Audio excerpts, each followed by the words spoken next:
और आइए अब देखते हैं खबरों को विस्तार से। तो प्रधानमंत्री मोदी ने दशहरे के शुभ दिन पर मिशन हिमाचल का बिगुल फूंक दिया। पीएम ने हिमाचल को करोड़ों की सौगात दी, साथ ही बिलासपुर में रैली कर विरोधियों पर बड़ा हमला बोला। लेकिन खास बात यह रही कि कुल्लू के अंतर्राष्ट्रीय दशहरा उत्सव में शामिल होने वाले वे पहले पीएम बन गए।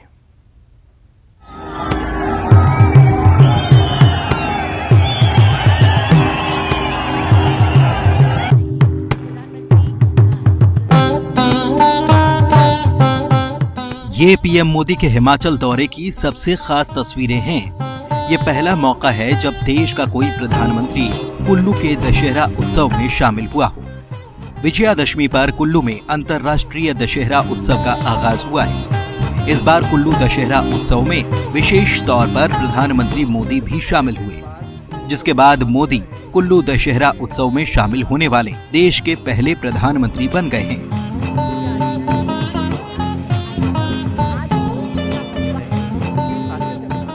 कुल्लू में विजयादशमी को दशहरा उत्सव का आगाज भगवान रघुनाथ की रथ यात्रा से हुआ। इस दौरान प्रधानमंत्री मोदी भगवान रघुनाथ जी की रथ यात्रा में शामिल हुए और रथ के करीब जाकर भगवान रघुनाथ जी का आशीर्वाद लिया। रथ के करीब पीएम को पाकर वहां मौजूद लोग उत्साह से भर गए। उत्सव के दौरान पीएम मोदी ने अटल सदन के प्रांगण से देवी देवताओं की यात्रा देखी और उनका आशीर्वाद भी लिया। उत्सव के दौरान पीएम मोदी ने वहां मौजूद लोगों का कुशल क्षेम पूछा और लोगों का अभिवादन स्वीकार किया। कुल्लू के सामाजिक और सांस्कृतिक उत्सव में शामिल होने से पहले विजयादशमी के दिन बिगुल बजाकर बिलासपुर के लुहणू मैदान से पीएम मोदी ने मिशन हिमाचल का आगाज कर दिया है। पीएम मोदी ने लुहणू मैदान में विशाल जनसभा को संबोधित करते हुए कांग्रेस और यूपीए की सरकारों पर जमकर हमला बोला। विकास को लेकर हमने देश में लंबे समय तक एक विकृत सोच को हावी होते देखा है। ये सोच क्या थी? अच्छी सड़कें होगी तो कुछ राज्यों और कुछ बड़े शहरों में होगी, दिल्ली के आसपास होगी। अच्छे शिक्षण संस्थान होंगे तो बहुत बड़े बड़े शहरों में होंगे। अच्छे अस्पताल होंगे वो तो दिल्ली में ही हो सकता है, बाहर हो ही नहीं सकता है।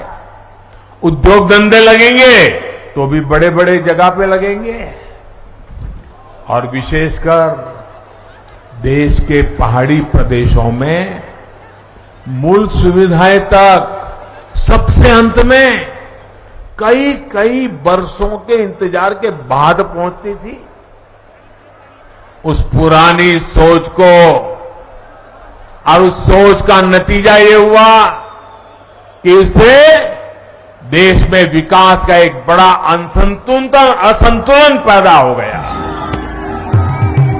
पीएम मोदी ने कहा कि एनडीए की सरकार जिन योजनाओं का शिलान्यास करती है उसका लोकार्पण भी करती है। कि जिस प्रोजेक्ट का शिलान्यास करती है उसका लोकार्पण भी करती है। लुहणू मैदान में आयोजित रैली से पहले पीएम मोदी ने हिमाचल प्रदेश को कई सौगातें थी, जिसमें हिमाचल को सेहत की सौगात देते हुए पीएम मोदी ने एम्स बिलासपुर का उद्घाटन किया। एम्स बिलासपुर 1470 करोड़ रुपए की लागत से बना है। 247 एकड़ जमीन में फैला एम्स आधुनिक सुविधाओं से लैस है। 750 बिस्तरों की क्षमता वाले बिलासपुर एम्स में आईसीयू के 64 बेड हैं। मेडिकल सुविधा देने के लिए 100 एमबीबीएस डॉक्टर और 60 नर्स नियुक्त हैं। यहाँ एक यूनिवर्सिटी से गुजारा होता था और इलाज हो या फिर मेडिकल की पढ़ाई आईजीएमसी शिमला और टाटा मेडिकल कॉलेज पर ही निर्भरता थी। टाटा मेडिकल कॉलेज पर गंभीर बीमारियों का इलाज हो या फिर शिक्षा या रोजगार, चंडीगढ़ और दिल्ली जाना और हिमाचल के लिए मजबूरी बन गया था। लेकिन बीते 8 वर्षों में हमारी डबल इंजन की सरकार ने हिमाचल की विकास गाथा को नए आयाम पर पहुंचा दिया है। एम्स के साथ साथ पीएम मोदी ने हिमाचल प्रदेश को कुल 3,650 करोड़ रुपए की परियोजनाओं की सौगात दी है। Bureau report, news 18। केंद्रीय गृह मंत्री अमित शाह ने बुधवार को जम्मू कश्मीर के बारामूला में रैली को संबोधित करते हुए पाकिस्तान को आतंकवाद पर घेरा है।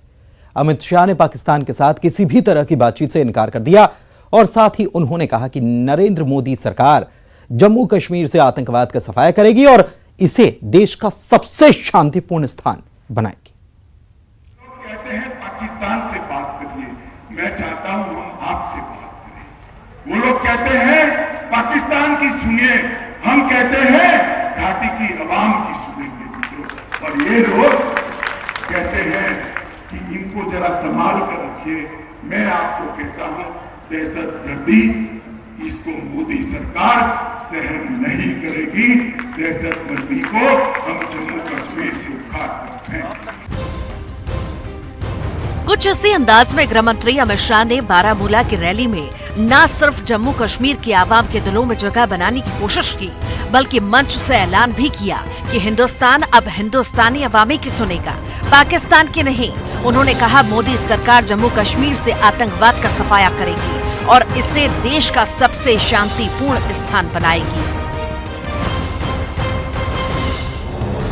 जो व्यवस्था करी है, ये व्यवस्था ही खुशहाल जम्मू कश्मीर का रास्ता है।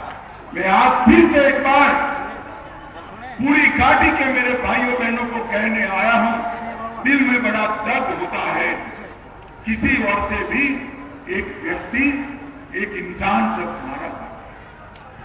किसी भी इंसान के कंधे पर सबसे बड़ा बोझ क्या होता है? किसी भी इंसान के कंधे पर सबसे बड़ा बोझ अपने बेटे की अर्थी का होता है। भाई, अपने बेटे की अर्थी का 42,000 लोग मारे गए। कभी कोई नेता का बेटा नहीं मरा, कभी नहीं मरा। 42,000 लोग गरीबों के मारे। हम चाहते हैं जम्मू कश्मीर में से अलगाववाद समाप्त हो, जम्मू कश्मीर में से आतंकवाद समाप्त हो और जम्मू कश्मीर भारत का स्वर्ग बनकर रहे, वो हम चाहते हैं। गृह मंत्री ने कहा कि कुछ लोग अक्सर पाकिस्तान के बारे में बात करते हैं, लेकिन वो जानना चाहते हैं कि पाकिस्तान के कब्जे वाले कश्मीर के कितने गांवों में बिजली कनेक्शन है। उन्होंने जम्मू कश्मीर में कथित रूप से विकास नहीं होने के लिए अब्दुल्ला, मुफ्ती और नेहरू गांधी परिवारों को जिम्मेदार ठहराया है। कुछ लोग यहाँ पर पाकिस्तान की बात करते, मैं आज उनको कहना चाहता हूं, कभी भी आप आइए, हमारे लोगों के साथ बैठिए। पाक ऑक्यूपाई कश्मीर में कितने गांव में बिजली है इसका हिसाब लेकर आइए।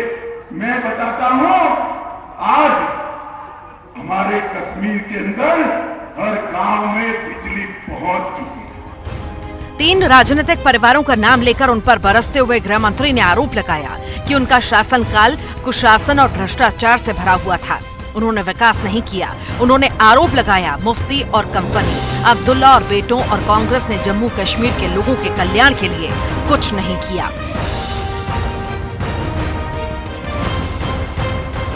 परिवारों ने भ्रष्टाचार रोकने के लिए पूरे देश भर में एंटी करप्शन ब्यूरो था, मगर ये 3 परिवारों ने मेरे जम्मू कश्मीर के अंदर एंटी करप्शन ब्यूरो को घुसने नहीं दिया। मैं समझ नहीं पाता क्यों घुसने नहीं दिया। जब यहां आया 1 साल पहले एक जर्नलिस्ट ने कहा कि साहब एंटी करप्शन ब्यूरो अगर बनेगा तो वो ही धर लिए जाएंगे, वो भला क्यों करेंगे। अमित शाह की छवि विरोधियों ने जैसी भी बनाई हो, लेकिन आंखों देखी, कानों सुनी सच्चाई सबूत नहीं मांगती। रैली के दौरान मस्जिद से अजान की आवाज सुनाई दी तो अमित शाह ने भाषण रोक दिया। लोगों से इजाजत लेकर ही भाषण शुरू किया। ये किसी दूसरे धर्म के प्रति देश के गृह मंत्री की श्रद्धा ही तो है। पंचायत, तहसील पंचायत और मस्जिद में कुछ चल रहा है।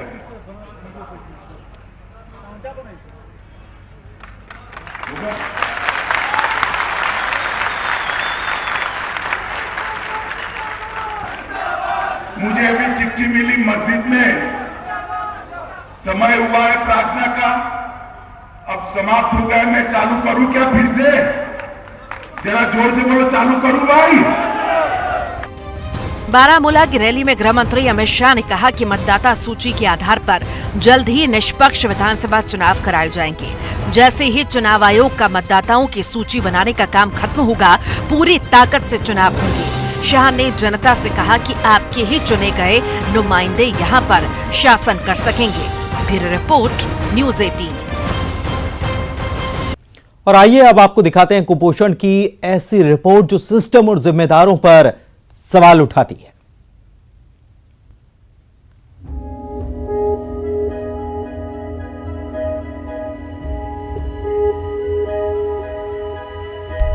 कुपोषण क्या होता है, इन तस्वीरों को देखने के बाद आपको किसी परिभाषा की जरूरत नहीं पड़ेगी। इस नाम में ही काफी दर्द है। बच्चों के तन बतन को देखकर रोंगटे खड़े हो जाते हैं।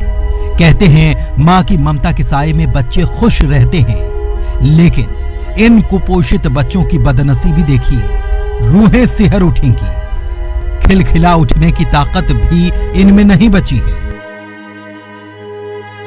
और न बची है जोर से रो पाने की शक्ति।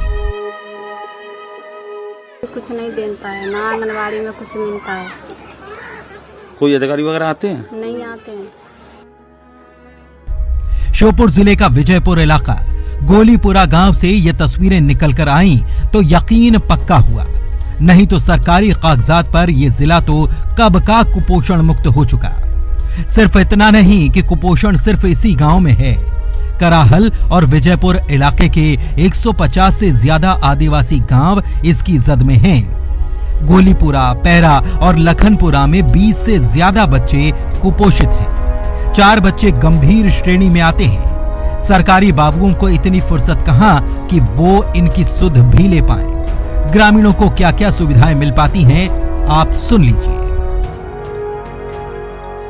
पूछते हैं, जैसे हम खोला रस ले गए, कोई पता नहीं करा। और सरकारी में कोई वो नहीं है, इसका इलाज कोई कुछ नहीं करता। आंगनबाड़ी से सामान मिलता है? नहीं, कुछ नहीं मिलता। बिल्कुल नहीं मिलता? नहीं। आंगनबाड़ी वाले देखने आए थे? नहीं, कोई नहीं दिया। अगर परिवार इन बच्चों का लालन पालन बेहतर तरीके से करना भी चाहे तो कितना कर पाएगा। उनकी जिंदगी की फटेहाल अवस्था ये चीख चीख कर बता रही है। यही कारण है कि पिछले महीने रामपुरा गांव की बच्ची गुड़िया ने दम तोड़ दिया। सीएमएचओ ने भी गुड़िया को कुपोषित माना था। इससे पहले भी ये कुपोषण कई जिंदगियों को लील गया और अधिकारी कुपोषित बच्चों के एनआरसी केंद्रों में आने का इंतजार कर रहे हैं। 2 कुपोषित बच्चे आज एनआरसी बीजापुर में एडमिट हुए हैं। उनमें से एक लाखन, जिसकी उम्र 2 साल है, वो अति कुपोषित श्रेणी में आता है। उनको गांव की लोकल बॉडी या समाज सेवी के द्वारा भर्ती कराया गया। न सरकारी राशन न आंगनबाड़ी से सहायता, इसे महिला एवं बाल विकास विभाग की उदासीनता कहें या अधिकारियों की लापरवाही। ऐसा नहीं कि प्रशासनिक अमले को इसकी खबर नहीं। कुपोषण के खिलाफ ये कैसी लड़ाई, ये बड़ा सवाल है। न्यूज़ 18 के लिए श्योपुर से दीपक दंडोतिया की रिपोर्ट। CMIE यानी centre for monitoring Indian economy ने जो आंकड़े पेश किए हैं उसके मुताबिक छत्तीसगढ़ 99.90% लोग किसी न किसी रोजगार से जुड़कर आजीविका हासिल कर रहे हैं। ये छत्तीसगढ़ का डेटा है। सितंबर महीने में पूरे देश में छत्तीसगढ़ सबसे कम बेरोजगारी दर में अव्वल रहा है, लेकिन इस आंकड़े को लेकर एक बार फिर से सियासत शुरू हो गई है, क्योंकि आंकड़े हर महीने आ रहे हैं। सितंबर महीने में पूरे देश में छत्तीसगढ़ सबसे कम बेरोजगारी दर में अव्वल रहा है। CMIE यानी centre for monitoring Indian economy ने जो ताजा आंकड़े जारी किए हैं उसके मुताबिक सितंबर में छत्तीसगढ़ में 0.1% बेरोजगारी दर रही।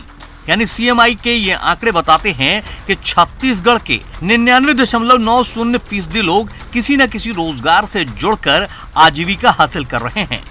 यानी देश में सबसे कम बेरोजगारी दर के मामले में छत्तीसगढ़ शीर्ष पर है। CMI के ताजा आंकड़े बताते हैं कि देश में भी बेरोजगारी दर कम हुई है। सितंबर में देश में बेरोजगारी दर का यह आंकड़ा 6.43% रहा है। देश के शहरी क्षेत्रों में 7.70% और ग्रामीण क्षेत्रों में 5.84% है। अगस्त महीने में यह दर 8.3% थी, लेकिन बेरोजगारी दर के इन आंकड़ों पर बीजेपी सवाल कर रही है। अभी कह रहे हैं कि बेरोजगारी हमारे छत्तीसगढ़ में 0.1% पर आ गई है। इस तरह से माया जाल बुना जा रहा है। अगले महीने कह देंगे कि छत्तीसगढ़ में बेरोजगारी पूरी तरह से समाप्त हो गई है। इस तरह के फर्जी आंकड़े जारी करवा कर कहीं ना कहीं उसका मनोबल और तोड़ा जा रहा है और उसके साथ धोखा किया जा रहा है। ये कार्य बहुत ही निंदनीय है, अति निंदनीय है। और याद रखिए, युवाओं का आक्रोश आपको चैन की नींद सोने नहीं देगा। हालांकि सरकारी अधिकारियों का कहना है कि न्यूनतम बेरोजगारी दर के मामले में छत्तीसगढ़ राज्य को मिली इस उपलब्धि के पीछे वजह मुख्यमंत्री भूपेश बघेल की नीतियां हैं। उनके नेतृत्व में रोजगार के नए अवसरों के सृजन के लिए बनाई गई योजना और नीतियों से बदलाव आया है। छत्तीसगढ़ में करीब 4 साल के अंदर अनेक ऐसे नवाचार हुए हैं जिनसे शहर से लेकर गांव तक हर हाथ को काम मिला है। लेकिन सियासत में बेरोजगारी दर फिर भी सवालों में घिरा है। Bureau report, news 18, Madhya Pradesh, Chhattisgarh. और इसी के साथ इस बुलेटिन में फिलहाल इतना ही, लेकिन खबरों का सिलसिला लगातार जारी है।